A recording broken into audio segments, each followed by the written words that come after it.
Bonjour Valérie. Salut Julien, bonjour à tous et bienvenue Dans ton crâne. Alors aujourd'hui Valérie, on va se faire une spéciale voiture. Oui, et si vous n'avez pas lavé la vôtre, elle est certainement sale depuis ce week-end à cause d'un problème de pluie.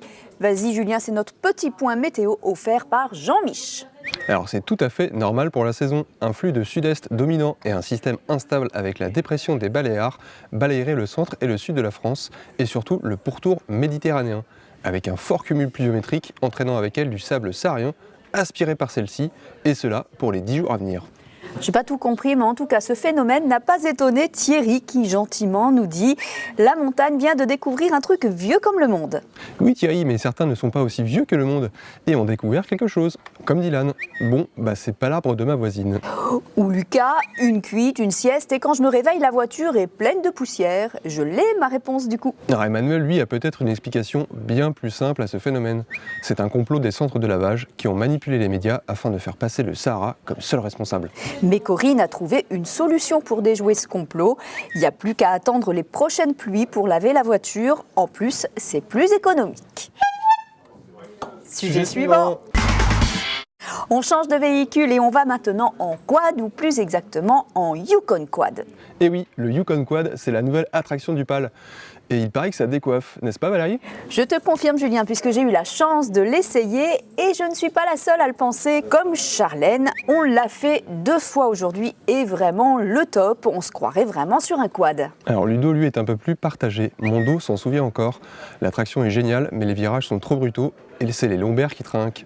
Mais cela reste a priori moins dangereux qu'un vrai quad, comme le signale Laurie à ses copines Alexandra et Pauline. Nouvelle solution pour moi, faire du quad sans me casser les 2 bras. Moins dangereux peut-être, mais ça n'a pas empêché Laurence d'avoir une petite appréhension. J'ai l'impression que cela va vite. Et elle ajoute... Ce à quoi Simao répond « Mais non, moins vite que Space Mountain ». Eh bien non, le nouveau Space Mountain va à 71 km/h en vitesse de pointe, alors que le Yukon Quad à 90. Ah, il est l'heure du sujet suivant. Gagné. 90 km/h, c'est aussi la vitesse à laquelle les employés de l'Aire des Vérités de Saint-Victor, dans l'Allier, pourront circuler dans leur nouvelle voiture. Oui, le directeur en a fourni une vingtaine à ses salariés, ce qui vous a fait réagir plus que positivement à l'image de Franck. C'est rarissime et mérite d'être mis en avant.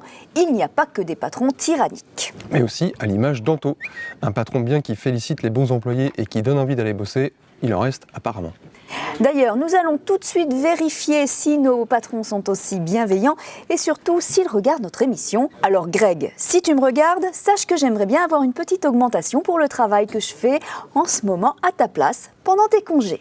Alors moi là, j'en reste sans voix, je te suis pas dans l'histoire. Par contre, si tu as l'augmentation, je veux bien partager. Voyons, en attendant, je vous souhaite un bon week-end et vous dis à la semaine prochaine.